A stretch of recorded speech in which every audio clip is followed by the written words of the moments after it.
Hey everyone, today I want to talk about a few things I have growing in my gardens that are seed once, feed forever types of plants. You can essentially plant them and forget them, and they are going to come back year after year to produce an abundant harvest. There are several things I have that I will show you. Of course, this won't be an exclusive list of everything that exists, so please put in the comments what you have in your garden that works best in your climate for things that you plant once and harvest forever. All right, guys. One of the things growing in my garden that does wonderfully year after year is our sunchokes. I have a full video that I did previously on sunchokes. They are an amazing plant, very nutritious, very hardy, and they make beautiful little tiny sunflowers. But they also produce these tubers, and those tubers are edible and good for you. They stay under the ground and produce new plants year after year. If you are in a particularly cold climate, you are going to want to pack the ground with some straw to insulate it through the winter months, but they will typically come back on their own. I did not plant these this year. These are from previous years and they are coming up all over my beds. On the other side, we have some little cucamelons. Cucamelons are often called mouse melons. It looks like a melon, but it's the size of a mouse. It is actually in the cucumber family and has a little citrusy bite. They are really great for pickling, delicious fresh on salads, and just overall great. They are about to start fruiting.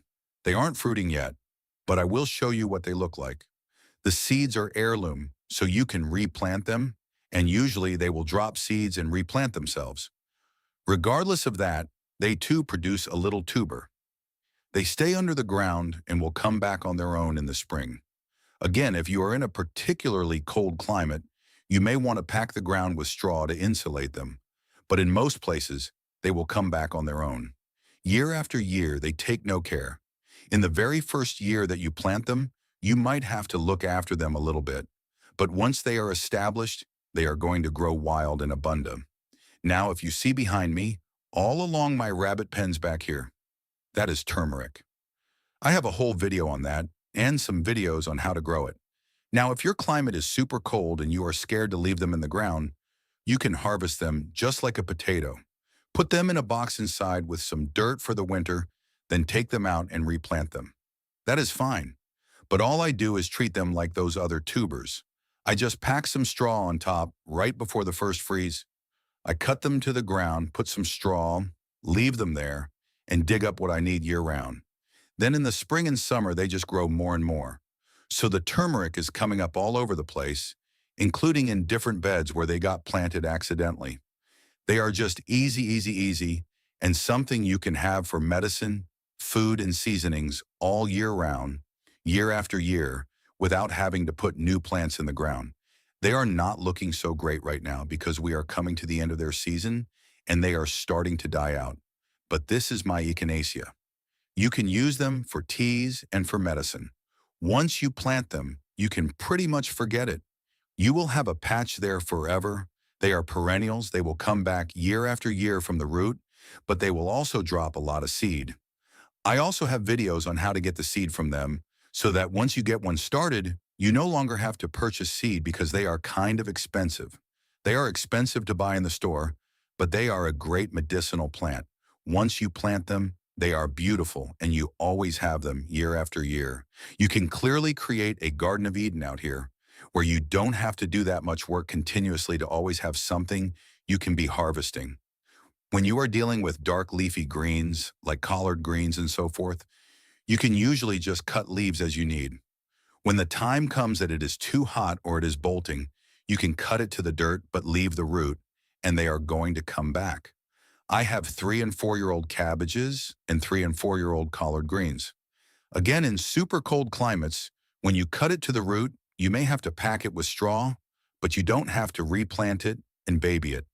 It is going to come back on its own in the proper time and the proper season, and you will always get a little something from it. You also want to plant heirloom seeds because, as I have shown you before and will show you again, I have some sweet little million cherry tomatoes that come up on their own every year. Everywhere there is a trellis where birds could land, eat and drop one, I get volunteer plants from those cherry tomatoes. So while it is not technically a plant once forever kind of thing, for me it is because I planted them once and now they come up on their own every spring. I don't have to start seed. In fact, I usually go through the beds and have to pull out a bunch. I can move them to where I want them, but usually I just give them away because I have so many that come up voluntarily. I have a video that talks about this, regarding the importance of heirloom gardening and the benefits of how often you get reseeding of your crops and volunteer plants. That is just a great way to get more without all the work. Another great plant to plant and forget, getting a harvest year after year and season after season, is going to be herbs like these mints. Once they are established, you can barely get rid of them. That is why they are in a container, but they will come back and produce on their own in their season. They really don't even need fertilizing. These things are so hardy, and there are a lot of different herbs that are like that. So you can go ahead and just plant a little herb garden. That is something that, once established, will continue to feed you with very minimal, if any, tending other than your harvest. In this bed, I have my bunching onions. They are just starting to come into their season and are coming back from the ground. I have yellow squash and other things that were in here from the previous season because I don't replant my bunching onions. I harvest what I need, harvest extra to give away or put in the freezer, but I always just leave some seed. They will keep bunching, multiplying, and spreading out, and I will always have onions in this spot. I don't have to replant them. I just take what I need and they just keep giving. Another thing you can do is plant wild varieties that will just tend to themselves and come back on their own. Things like amaranth. Once you put seed out and get them established, they are going to reseed themselves and come back year after year. Lamb's quarter is another.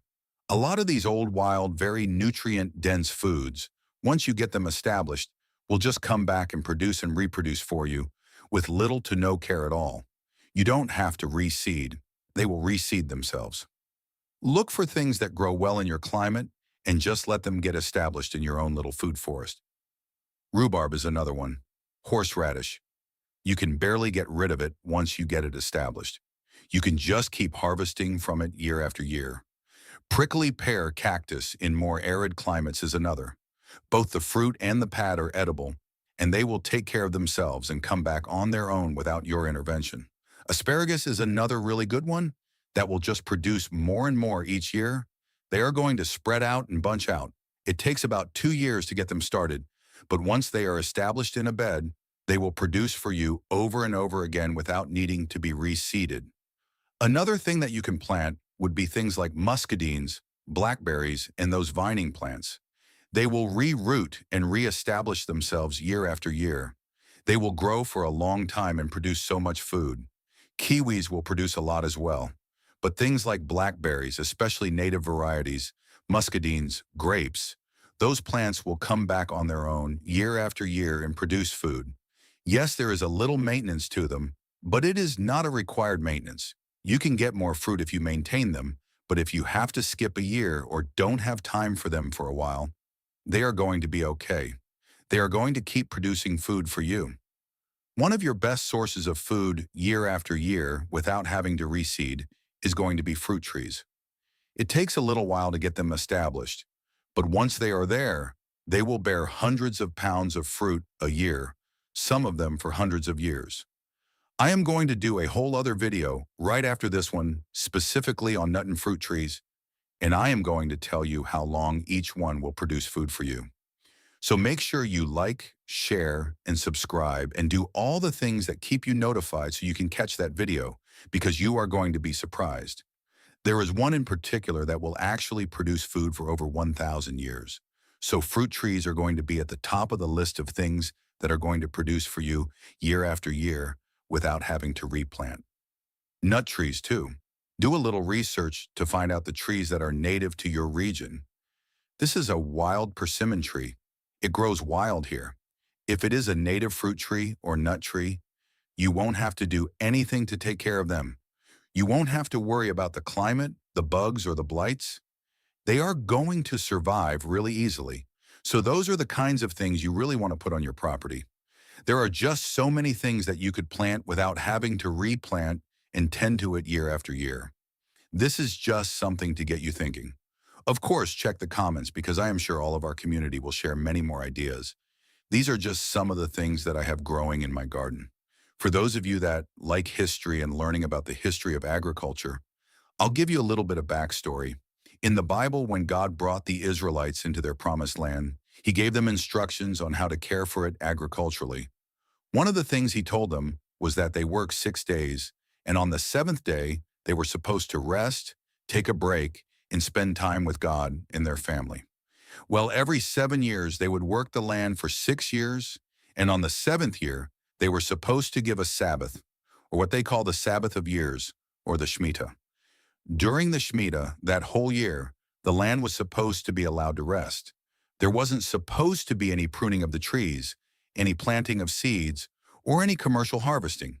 For that year, they survived partially off of things they had stored up in previous years that God had promised he would make abundant if they were willing to trust him. But primarily, they were surviving off of perennials, things that were reseeding on their own, foraging, and fruit trees.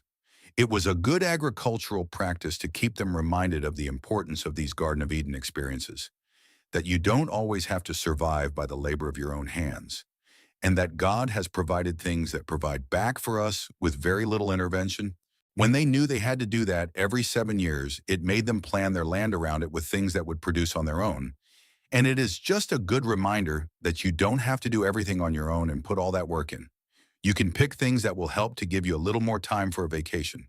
So plan your garden smart, work smarter, not harder, and plant things that will come back on their own, that will work with you and not against you, and you will enjoy and love your gardening experience. I hope you have found this video interesting.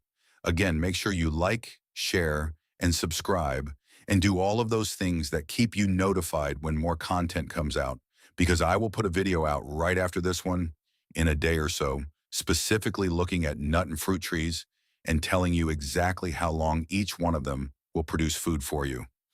Again, I think you will be very surprised at how much and how long they really produce food. That is why God set it up in the Bible where people were able to maintain their own land and private property so they could do these things. That was part of the purpose in the Shemitah, to make sure they were able to do that and remember to do that. In modern culture, people have kind of been robbed of their land or discouraged from owning private property, and so they can't do that. You have to buy the food and the fruits from them over and over again. Believe me, if you can grow your own food, it is going to be so much more nutritious, so much more satisfying, and so much less work. It is a lot of work on the front end, but then there are those times where you really can just sit back and enjoy the bounty that has been given to you from a good God. If this story changes the way you look at the weeds in your garden, please subscribe and like the channel. We are unearthing the history they tried to bury. Plant the future. The next treasure will be revealed soon.